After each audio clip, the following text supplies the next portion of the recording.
All right, welcome back. It's fall time. We're going to be smoking the turkey today. Last year we did a bourbon brine turkey. You can catch that video in the link above. We're going to break that into 3 easy separate parts for you. We're going to be brining the turkey. We're also going to be seasoning and stuffing the turkey. Really good flavors. We're going to show you what those are. And then we're also going to be smoking the turkey on the PK, give it a nice color, really good flavor. If you'd like to see today, make sure you like, subscribe, and comment.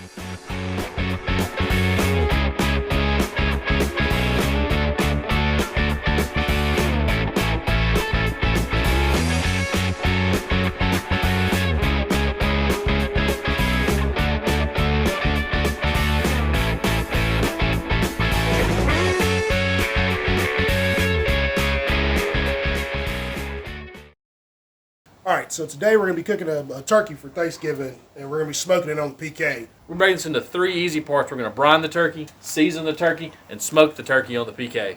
Alright, so Joe, we got this gigantic bucket over here. What are we doing with this? I wouldn't call this a gigantic bucket, Greg, but one of the biggest problems with turkey is being able to brine that turkey overnight in your fridge. Sometimes those shelves are in the way. We found this works best for us. Oh, right. It takes up a lot of space in your fridge. We just put it in our garage. It's usually cool out. We went and got us a brining bag. We simply place in the bucket. Fits perfectly in here. All right, now it's time to make the brine. I'm going to turn it over to Greg. He's going to give us all of the layers of flavor he puts in here. So we're going to go ahead and get this turkey brine. We're going to start out with a little bit of hot water here. Dissolve the salt. So pour that in your bag that's in your cooler. And then dump your salt in. Check the link below in the description. You'll see the whole recipe, actually. Get that nice and mixed up. Dissolve your salt with the hot water. All right, so we've done about 2 quarts of hot water, 6 quarts cold water. This is our last quart of cold water. We're going to go ahead and dump that in. And this is what we're going to use for our brine. Obviously at BluffCityGrub we do layers of flavor. So we got some apples, also fresh herbs. I can't cook anything with Joe without using fresh herbs. Cinnamon sticks, we got a little bit of rosemary, fresh garlic, and then we also have orange slices here. We're just going to dump all this in. All right, Greg, one thing while you're building this brine, obviously brining your turkey for 24 hours or more is a great way to influence that moisture to stay in your turkey. Your end result is going to be a wonderful, juicy turkey, but our goal this year is to have those plates full of turkey and ignore the sides. Last thing to do here is put this turkey in the brine. It's not amateur hour here. We won't be needing this temperature probe. We'll just take our turkey, we'll put it in breast side up. Now we'll just simply take our brining bag, roll it up. We'll be leaving this in the garage overnight, which ensure it stays cold. We've got an ice pack we'll place on top. We may have to check this before we go to bed tonight. It's going to keep the turkey cold overnight. All right, for part 2, we're going to be seasoning and stuffing the turkey. All right, we'll be pulling our turkey out of our turkey brine. Been in there for 24 hours. First step we want to do is dry our turkey off. Getting all the moisture off will help us get that crispy skin.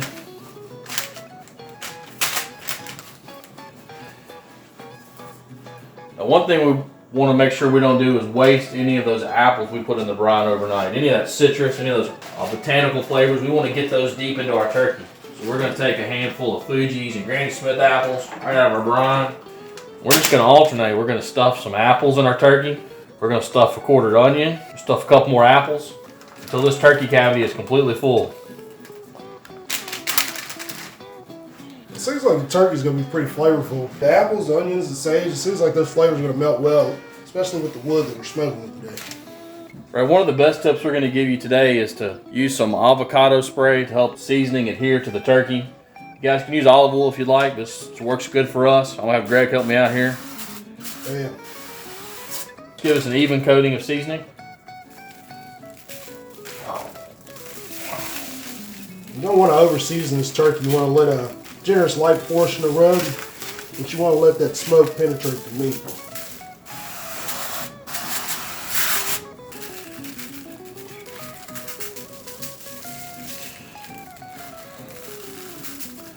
All right, let's get a little wing there, Greg. Pull them wings out. Make sure you give every part of this bird some love. All right, one of the things we noticed, Greg, is these wings kind of fall back, and to keep them from being overcooked, we're just going to take them and pin them to the side of the turkey. At Bluff City, you know, we don't have a lot of money. One thing we do is we just take a skewer and cut it off. Pin them right to the side of the turkey. You'll also notice from the store here, this came with a plastic hook for the legs. We did some reading, and this is used for roasting and to maintain the shape of the turkey.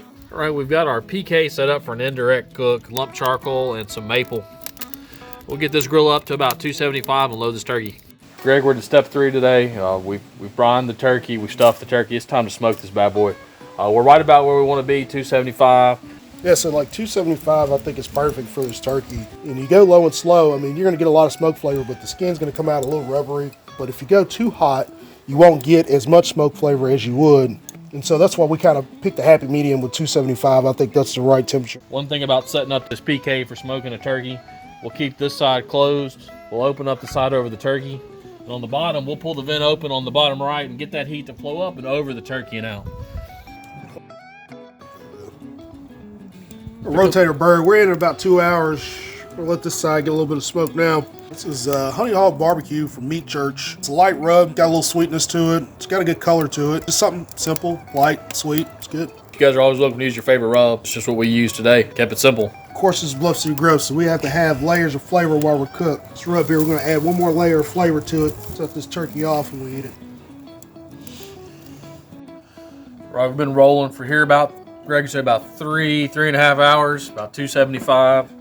Right. Turkey's about right. We just checked it here. We're looking for about 165, 160 in the breast. And then here for the dark meat, we're hopefully going to be somewhere around 180. That'll let us know we're ready to pull. Looks like this turkey is ready to go.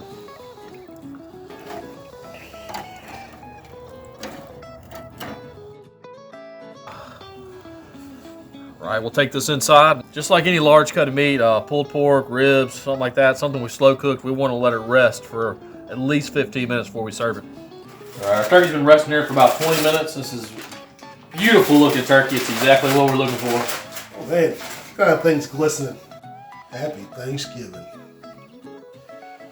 Right, we're gonna get this turkey separated and carved out and then set it aside and get ready to eat. So, Greg, you wanna carve it? I'll carve it. All right, let's get this bad boy carved up. We'll start here with the legs and thighs. Just kind of go right down here. Put all that juice running out. Oh man.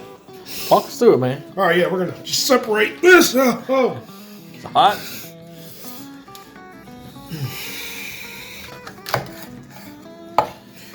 Get your wing off here. It's hot, bro. It's burning the shit out of my hand. So we're gonna go into the breast. And you want to find the breastbone. Just kind of find it with your knife. When you get to it, just follow it down the side. Real easy. Just let the bone guide you, just like that. One breast. Oh, this turkey's, it's done. It's juicy. A lot of juice still in this turkey. Oh, that turkey looks delicious. It's got a really good color in my phone, Jeff. Really good color in person. Yeah, look at that.